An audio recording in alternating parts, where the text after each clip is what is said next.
नमस्कार, मी संदीप चव्हाण आणि आपण पाहताय टॉप न्यूज मराठी. अर्थातच आज सगळ्यात महत्वाची घटना म्हणजे मराठा आंदोलक मनोज जरांगे यांनी मस्साजोग येथे जाऊन धनंजय देशमुख आणि मस्साजोगच्या ग्रामस्थांची भेट घेतली. कारण हे की मस्साजोगच्या ग्रामस्थांनी 25 फेब्रुवारी पर्यंत एक अल्टिमेटम सरकारला दिलाय. तो अल्टिमेटम होता त्यांच्या विविध मागण्या पूर्ण करण्याचा. जर या मागण्या सरकारनं पूर्ण केल्या नाहीत तर 25 फेब्रुवारी पासून मस्साजोगचे ग्रामस्थ अन्नत्याग आंदोलन करणार आहेत. आज मनोज जरांगे यांनी या ग्रामस्थांची भेट घेतली, धनंजय देशमुखांशी चर्चा केली आणि मग पत्रकार परिषद देखील घेतली. शिवाय मी देखील 25 फेब्रुवारीला मस्साजोग ग्रामस्थांच्या अन्नत्याग आंदोलनामध्ये सहभागी होणार असल्याचं त्यांनी ठासून सांगितलं. इतकंच नव्हे तर त्याच वेळी त्यांनी कलेक्टर अविनाश पाठक जे बीडचे आहेत त्यांना फोन केला आणि या ग्रामस्थांचं निवेदन असलं नसलं तरी देखील तुम्ही त्यांना सहकार्य करावं अशी आपली भूमिका मांडली. आता सगळ्यात महत्वाचा मुद्दा आहे की मस्साजोग ग्रामस्थांच्या नेमक्या मागण्या तरी काय. कारण की या ज्या मागण्या आतापर्यंत मस्साजोगच्या ग्रामस्थांनी मांडलेल्या आहेत त्यातल्या मागण्यांची पूर्तता होणं गरजेचं आहे, पण ती पूर्तता अजूनही काही झाली नसल्याचं एकंदरीत दिसून येतंय. आणि ही मागणी नेमकी मस्साजोगच्या ग्रामस्थांनी का केली आहे, या मागचं नेमकं कारण काय, याची देखील उत्तरं आपण या लाईव्ह मधून जाणून घेणार आहोत. कारण यावेळी मनोज जरांगे यांनी थेट धनंजय मुंडे यांच्यावर जोरदार निशाणा साधलाय. त्यांनी तर थेटच म्हटलंय, मुंडेंना टोळ्या सांभाळण्याचा नाद. संतोष देशमुख हत्या प्रकरणात जे कोण आरोपी आहेत हे यांच्याच टोळ्यांमधले आहेत, त्यामुळे मुंडेंना देखील सह आरोपी करा अशी मोठी मागणी मनोज जरांगे यांनी मस्साजोग मध्ये घेतलेल्या पत्रकार परिषदेत केली.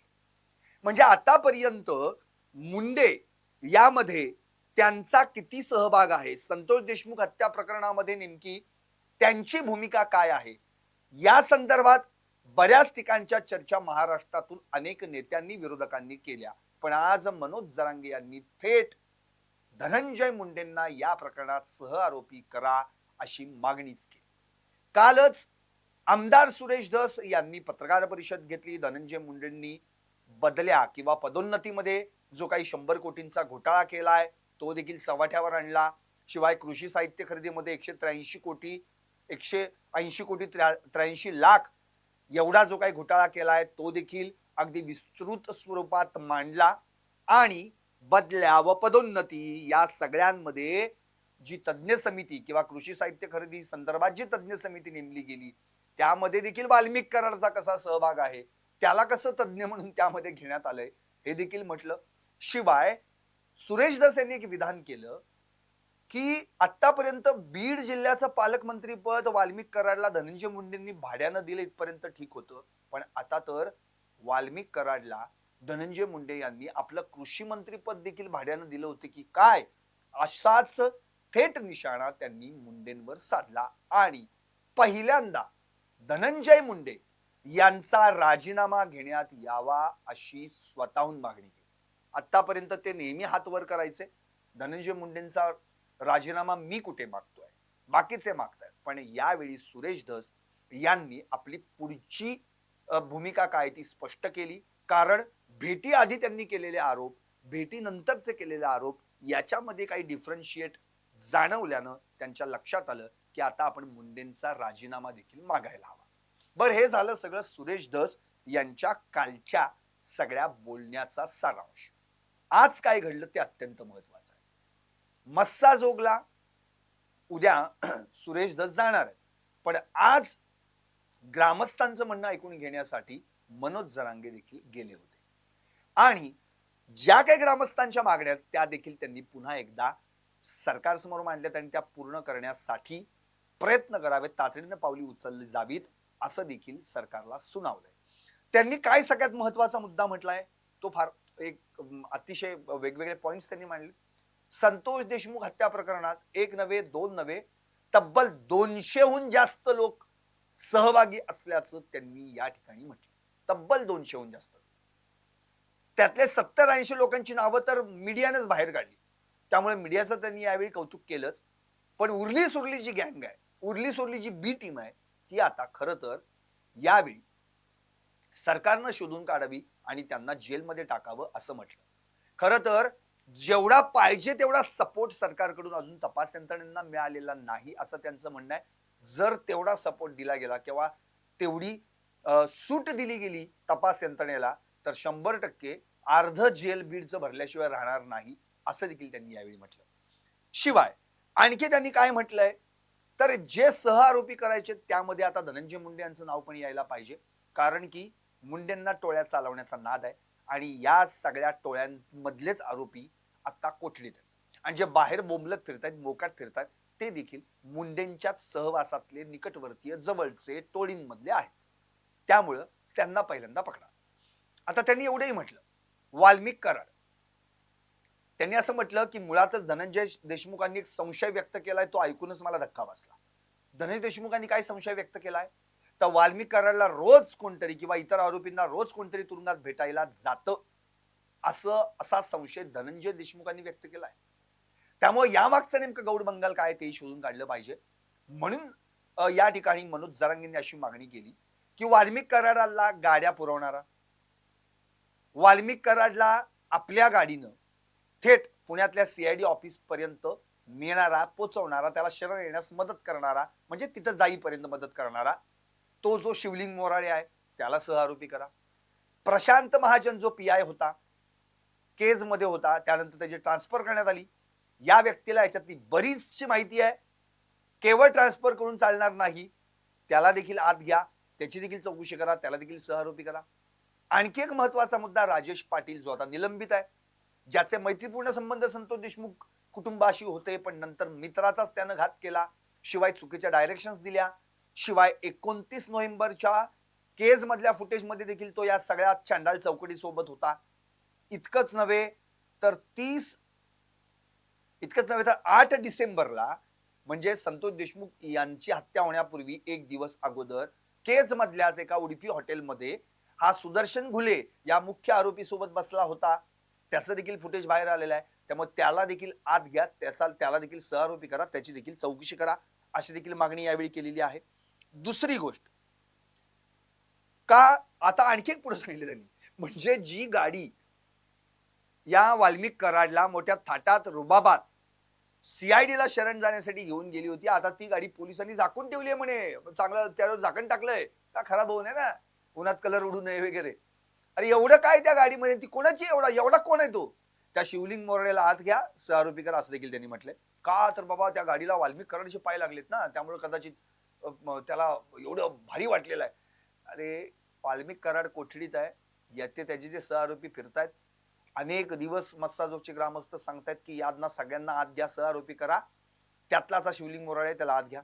नंतर संजय केदार ज्याच्या फोनवरून धमकी दिली होती याच वाल्मिक कराडनं आणि सांगितलं होतं की संतोष देशमुखांना हे सांग की तू यामध्ये पडू नको, तो संजय केदार सांगवी सारणीचा त्याला सहआरोपी करा. बालाजी तांदळे महाराज म्हटलं जातं इनकोट मध्ये त्याला, कोरेगावचा माजी सरपंच केस मधला, कुठं बाटल्या पुरव, कुठं रग पुरव, कुठं संतोष देशमुखांना धमकी दे.